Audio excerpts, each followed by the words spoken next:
Bismillahirrahmanirrahim. Assalamualaikum warahmatullahi wabarakatuh. Alhamdulillah wa syukurillah wa ni'matillah wa la hawla wa la quwata illa billahil aliyyil azim.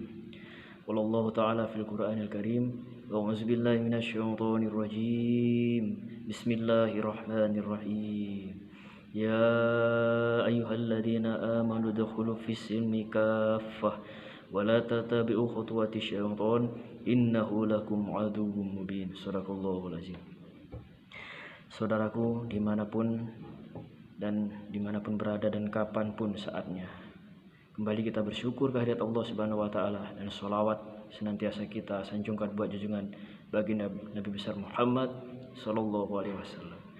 Saudaraku, pada kesempatan pagi hari ba'da subuh ini, saya akan melanjutkan kembali mengenai bagaimana cara kita memutuskan ikatan-ikatan tumbal pesugihan atau persembahan. Jadi saudaraku, di video sebelumnya, ya bagi yang belum menonton, silahkan Anda tonton dulu video sebelumnya, yaitu cara memutus ikatan tumbal persembahan daripada pesugihan apabila kita memang di dalam batang tubuh kita atau diri kita ini mungkin telah menjadi target untuk ditumbalkan oleh seseorang dalam pesugihan yang ia lakukan. Jadi apabila terindikasi dalam tubuh kita memang memiliki ciri tumbal, maka kita harus sesegera mungkin memutuskan ikatan tersebut sebelum kita benar-benar dicelakakan atau bahkan ditumbalkan oleh bangsa-bangsa setan dari golongan manusia yang bersekutu dengan setan-setan dari golongan jin. Caranya saudaraku sudah saya tunjukkan di video sebelumnya, dan saya akan lanjutkan bagaimanakah tahap berikutnya. Setelah kita mandi 9 kali tadi, 9 kali caukan tadi, lalu sisa air mandi tersebut akan kita gunakan untuk apa? Jadi inilah sebagai suatu media atau sebagai suatu sarana untuk menjadi senjata kita menghancurkan, meleburkan, bahkan mengembalikan kepada si penumbal orang-orang yang berbuat sesuatu hal yang tidak bertanggung jawab terhadap tubuh kita. Jadi setelah kita mandi 9 caukan tadi saudaraku, maka air bekas kita mandi atau air yang sudah kita tampung tadi, sisa-sisa kita mandi, itu akan kita gunakan sebagai media untuk menghancurkan sihir-sihir tersebut. Jadi ikuti langkah-langkahnya. Yang pertama langkahnya adalah air ini kita ruqyah lagi, air yang sudah kita jadikan untuk mandi. Tadi kita ruqyah.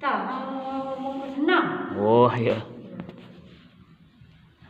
Kita lihat guys.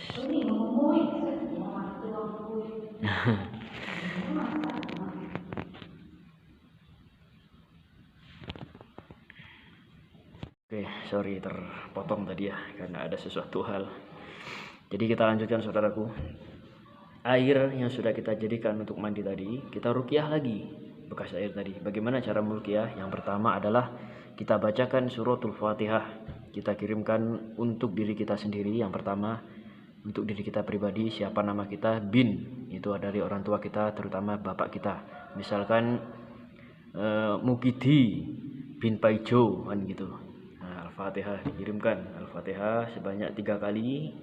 Setelah itu kita bacakan ayatul kursi sebanyak 1 kali, kemudian qul huwallahu ahad, qul a'udzu birabbil falaq dan qul a'udzu birabbin nas masing-masing sebanyak 3 kali. Lalu tiupkan ke dalam media air tadi 3 kali tiupan. Setelah itu kita berdoa kepada Allah dengan doa kita masing-masing lah, dengan bahasa kita masing-masing pun tidak jadi masalah. Yang jelas inti dari doa tersebut adalah menghancurkan ciri tumbal yang ada dalam tubuh kita dan memutuskan semua ikatan-ikatan tumbal tersebut.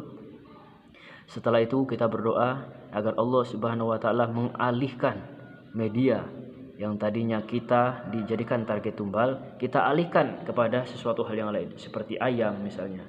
Ya, ayam ini tadi caranya kita mandikan. Anda beli ayam yang sedang lah, yang masih gadis atau bujang, yang kalau bisa ayam itu yang berwarna kuning, bukan yang hitam, karena orang menumbalkan itu rata-rata dengan ayam yang berwarna hitam.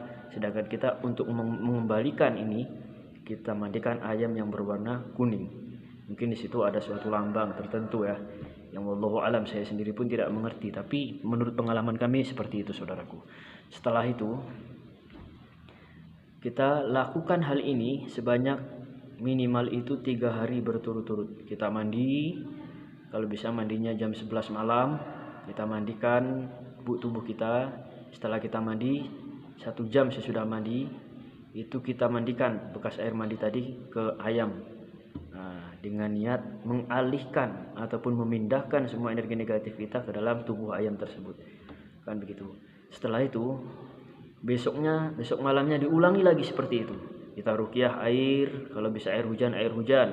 Lebih baik lagi kalau ada air 7 mata air pun bisa. 7 mata air kita kumpulkan jadi satu, kita mandikan, atau 7 air masjid ya. Air masjid itu dari 7 masjid yang berbeda. Kita ambil dari keran yang ada di masjid-masjid tempat wudhu, kita ambil, kita kumpulkan dan kita mandikan. Lakukan itu selama 3 hari berturut-turut.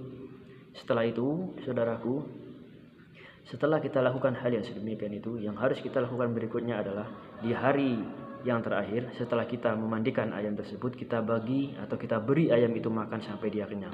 Setelah dia kenyang, barulah kita bunuh ayam tersebut dengan cara menyembelihnya sesuai dengan syariat Islam. Kita sembelih dengan niat kita memohon ridho dan maunah pertolongan Allah Subhanahu wa taala agar ciri tumbal yang ada dalam tubuh kita hilang, lenyap, dan digantikan ayam tersebut. Tapi kalaupun Anda berniat dengan niat yang lain, ya Allah, sesungguhnya aku tidak menyembelih ayam ini, tapi aku menyembelih orang yang sudah berbuat sihir terhadap diriku. Itu adalah cara untuk mengembalikannya, saudaraku. Jadi begitulah. Kalau untuk mengembalikan sihirnya, mengembalikan tumbalnya kepada si pelakunya sendiri, ayamnya harus pakai ayam wali, kata orang Jawa. Jadi ayam wali itu adalah ayam yang bulunya itu keriting-keriting, terbalik dia. Bulunya itu menghadapnya ke atas, kan itu tahu kan Anda, pasti ada tahulah, pasti sering melihat atau pernah melihatnya barangkali. Jadi seperti itu, saudaraku. Setelah kita melakukan hal yang sedemikian itu, maka daging ayam ini seterusnya bagaimana? Daging ayam tersebut tetap bisa kita konsumsi, bisa kita makan. Tetapi kalau bisa kita jangan makan, cukup orang lain saja yang makan, agar ciri tumbal itu benar-benar hilang dari tubuh kita. Bukan berarti kita menumbalkan orang lain ya, tidak. Tapi ayam ini memang harus disedekahkan sebagai tanda bahwa kita sudah menebus, begitu. Jadi kalau kita menebus, kita berkorban, maka kita tidak boleh makan hasil korban itu tadi. Kita berkorban untuk Allah, sedangkan bedanya kita dengan mereka yang menumbalkan dan menyihir kita adalah kita berkorban untuk Allah, sedang mereka itu berkorban untuk iblis dan setan. Jadi akan terbalik, saudaraku. Jadi mengapa hal demikian ini harus kita lakukan? Ini adalah metode yang praktis, yang mudah, dan insya Allah metode ini sudah saya buktikan. Metode ini sudah saya buktikan berkali-kali melalui pasien-pasien saya dan berhasil, saudara. Baik itu dukunnya, ya seminggu maksimal itu seminggu setelah kami melakukan pengobatan, kami mendapat kabar dukunnya itu mati, saudara. Itu adalah perbuatan dia sendiri, maka kembali pada dirinya sendiri. Kenapa? Kami tidak melakukannya secara instan, kami menunggu sampai dukun ini bertobat dan tidak lagi berbuat sihir. Tapi ketika sudah berkali-kali dia berbuat sihir, maka sesungguhnya ini dukun memang tidak ada lagi harapan untuk terbuka pintu hatinya. Maka lebih baik 1 orang ini dibunuh untuk menyelamatkan 1000 orang. Daripada 1000 orang ini mati gara-gara dia, perbuatan dia, lebih baik yang 1 orang ini kita kembalikan kepada Allah Subhanahu wa taala. Jadi begitu, saudaraku. Dan hal sedemikian ini kan namanya perang gaib, perang yang tidak bisa dibuktikan, tidak bisa dibuktikan dengan zohir. Orang pun kalau mau menuduh kita membunuh seseorang dengan cara santet, sihir, itu pun tidak akan pernah terbukti itu bagi mereka. Begitupun sebaliknya, ketika kita mengembalikan sihir kepada si dukun itu, maka tidak akan bisa dibuktikan. Kalau dia bisa membuktikan kemudian menuntut kita, maka kita tuntut balas. Maksudnya bagaimana? Kan banyak bukti di rumahnya itu. Ada foto kita, barang-barang pribadi kita, itu pasti ada yang disimpan di rumah dukun tersebut. Ya, kita periksa rumahnya. Kalau memang terbukti dia menyihir kita, maka berarti Allah lah yang berkehendak untuk mengembalikan sihir itu. Sedangkan kita tidak punya daya dan upaya apa-apa. Kita disihir posisi kita.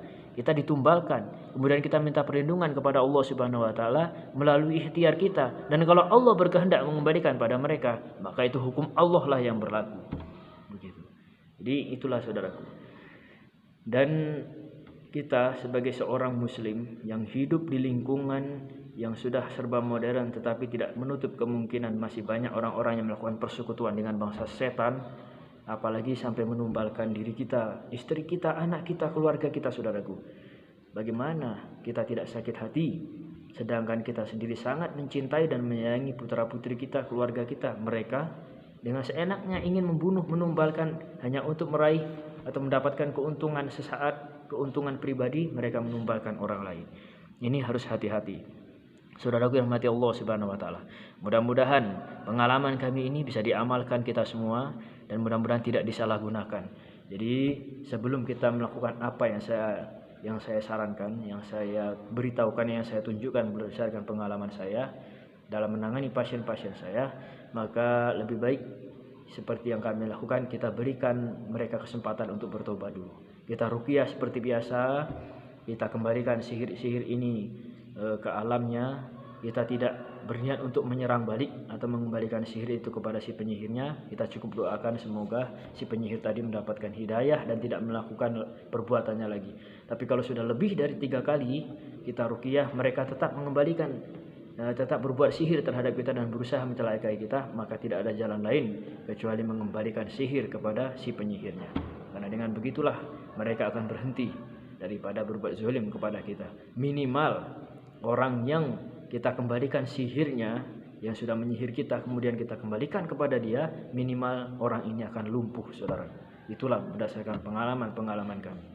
Jadi berhati-hatilah bagi para tukang sihir, bagi dukun-dukun santet, dukun cabul, dan lain sebagainya yang bekerja mencari keuntungan sesaat dan menghancurkan bisnis, menghancurkan usaha, apalagi sampai menghancurkan kesehatan orang lain. Sesungguhnya dosa orang-orang yang terkena sihir ini akan pindah kepada kalian, dan pahala kalian akan berpindah kepada orang yang kalian santet. Maka penyesalannya sangat luar biasa yang tidak akan pernah bisa untuk menjadikan kalian itu seseorang yang terbuka hatinya ketika kalian semua sudah berbuat sihir terhadap orang lain dan tidak terbuka pintu hidayah atau pintu taubat dalam hati kalian.